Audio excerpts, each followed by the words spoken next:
ঈদের টানা 9 দিনের ছুটি শেষ হচ্ছে আজ। রাজধানীতে ফিরছে মানুষ, টার্মিনালগুলোতে ভিড়, কাল খুলবে ব্যাংক অফিস।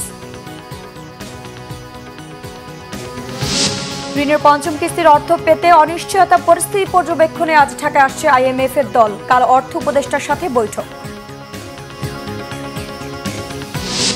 ডোনাল্ড ট্রাম্পের শুল্ক আরোপের পর পাল্টা পদক্ষেপ চীনের, মার্কিন সব পণ্যের উপর অতিরিক্ত 34% শুল্ক আরোপের ঘোষণা।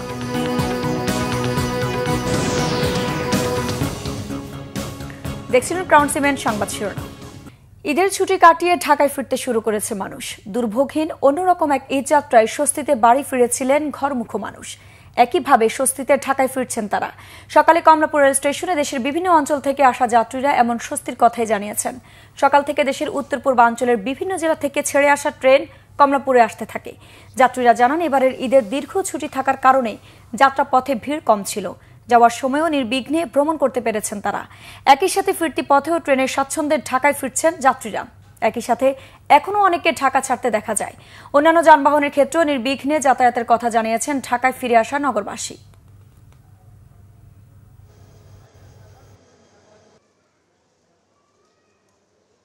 Happy journey. আমরা সিলেটে গেছি, খুব এনজয় করছি সবাই ফ্যামিলি। রাস্তায় কোনো ছিনতাইয়ের কোনো সমস্যা নেই, খুব ভালোভাবে আসছি। অন্যান্য দিন এরকম যাই ওরকম কোনো সমস্যা হয়নি। আর এবার আসলাম ট্রেনে, টিকিট পাইতেও কোনো ধরনের সমস্যা হয়নি। জাস্ট টাইমে ট্রেনের টিকিটটা পেয়েছি, এমনকি জাস্ট টাইমে ট্রেনও ছেড়েছে। আলহামদুলিল্লাহ আমরা খুব ভালোভাবে আসতে পেরেছি। এখন যেভাবে পরিকল্পিতভাবে শিডিউলটা করা হচ্ছে, আমার কাছে মনে হয় এটা যুগের সাথে তাল মিলিয়ে করা হচ্ছে। আন্তর্জাতিক মুদ্রা তহবিলে IMF এর একটি প্রতিনিধি দল আজ ঢাকায় আসছেন। সংস্থাটির সঙ্গে চলমান 470 কোটি মার্কিন ডলারের ঋণ চুক্তির চতুর্থ ও পঞ্চম কিস্তি ছাড়ের আগে বাংলাদেশ কতটা শর্ত পূরণ করেছে তা পর্যালোচনার জন্য দলটি ঢাকায় আসছে। সফরের দ্বিতীয় দিন রবিবার সকালে অর্থ উপদেষ্টা ডক্টর সালেউদ্দিন আহমেদের সঙ্গে বৈঠক করবে প্রতিনিধি দলটি। অর্থ মন্ত্রণালয়ের অর্থ বিভাগের বরাতে জানা গেছে, 6 এপ্রিল শুরু হতে যাওয়া এই আলোচনা চলবে 2 সপ্তাহ ব্যাপী। এই সময় প্রতিনিধি দলের সদস্যরা বিভিন্ন সরকারি দপ্তরের সঙ্গে ধারাবাহিক বৈঠক করবেন। এ সফরে IMF এর দলটির সঙ্গে অর্থ বিভাগ, জাতীয় রাজস্ব বোর্ড, বিদ্যুৎ বিভাগ, বিদ্যুৎ উন্নয়ন board, Bangladesh energy regulatory commission, জ্বালানি ও খনিজ সম্পদ বিভাগের বৈঠক হওয়ার কথা রয়েছে। সফরের শেষ দিন 17 এপ্রিল অর্থ উপদেষ্টা সালেউদ্দিন আহমেদের সঙ্গে প্রতিনিধি দলের আরও একটি বৈঠক হবে। পরে সংবাদ সম্মেলনের মাধ্যমে সফর শেষ করবে IMF এর প্রতিনিধি দল। এবার যুক্তরাষ্ট্রের সব পণ্যের উপর অতিরিক্ত 34% শুল্ক আরোপের ঘোষণা দিল চীন। 3 দিন আগে যুক্তরাষ্ট্রের দেয়া শুল্ক আরোপের পর পাল্টা এই পদক্ষেপ নিল চীনের অর্থ মন্ত্রণালয়।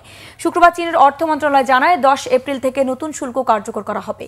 এর ফলে যুক্তরাষ্ট্রের সব পণ্যের উপর অতিরিক্ত 34% শুল্ক বসবে।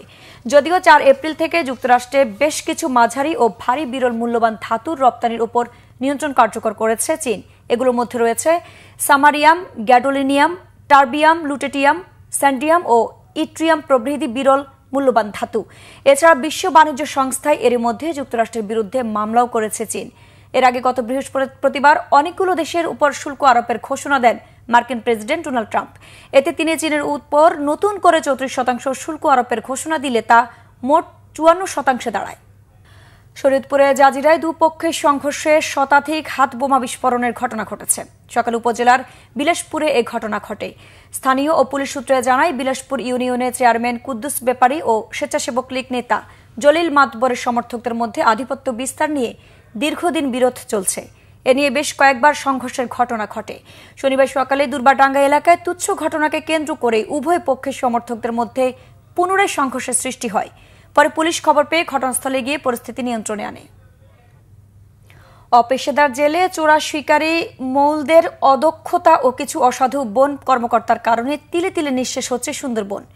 দক্ষিণ পশ্চিমাঞ্চলের মানুষকে আগলে রাখা পৃথিবীর একক বৃহত্তম এই ম্যানগ্রোভ বন বারবার পুড়ছে আগুনে।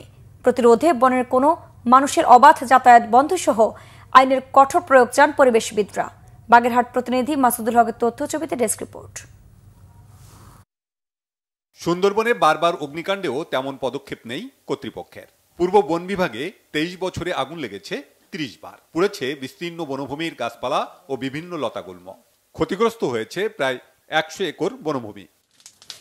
স্থানীয়দের অভিযোগ, বিভিন্ন সময়ে জেলে ও মোয়ালদের ফেলে আসা আগুনেই পড়ে সুন্দরবন। অসাধু ব্যক্তিদের বিরুদ্ধে কঠোর ব্যবস্থা নেওয়ার দাবি তাদের। প্রত্যেক বছর যদি আগুন লাগায় তাহলে বন তো আমাদের থাকবে না, শুধু বন তো সব ধ্বংস হয়ে যাবে। পাতা কই ছাড় দেখেন, এই ফেরি জাল পাতা, এইখানে আগুন লাগে এই জলাকারে খালি জাল মাছ ধরার জন্য। লোকাল মানুষ তারা গরু মহিষ বেশি ছেড়ে দিচ্ছে মানারে।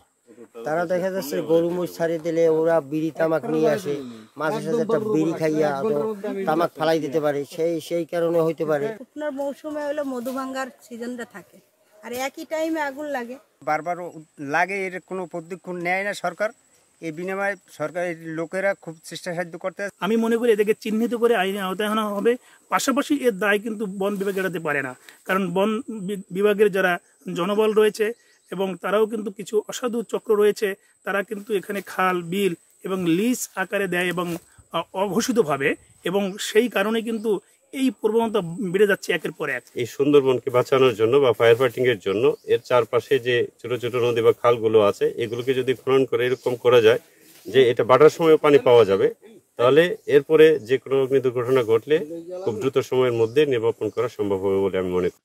অগ্নিকাণ্ডের ঘটনায় তদন্ত কমিটির রিপোর্টেও মোয়ালদের ব্যবহৃত আগুনের কুণ্ডুলি, জেলেদের সিগারেট এবং দাবদাহকে আগুন লাগার কারণ হিসেবে উল্লেখ করা হয়। সুন্দরবন সংলগ্ন নদী ও খাল খনন, অগ্নিকাণ্ড প্রবণ এলাকায় প্রতি 2 কিলোমিটার পর পর ওয়াচ টাওয়ার বসিয়ে নজরদারি সুপারিশও করা হয়, কিন্তু 2 যুগেও বাস্তবায়ন হয়নি অগ্নিকাণ্ডের ঘটনায় বিভিন্ন সময়ে গঠিত তদন্ত কমিটির সুপারিশ।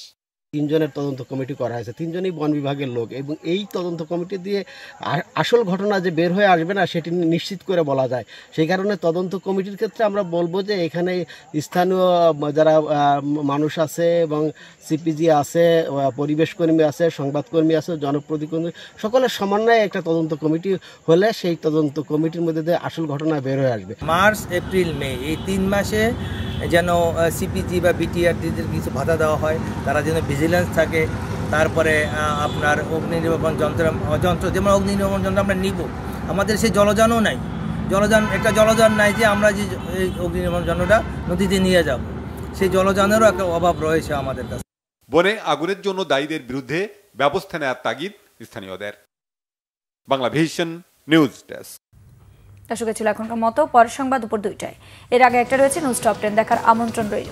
এছাড়া বাংলা ভিশন সংবাদ ও সংবাদ সংশ্লিষ্ট অনুষ্ঠান দেখতে ভিজিট করুন www.bvnews24.com ও facebook.com/banglavisionnews এবং সাবস্ক্রাইব করুন youtube.com/banglavisionnews। ধন্যবাদ।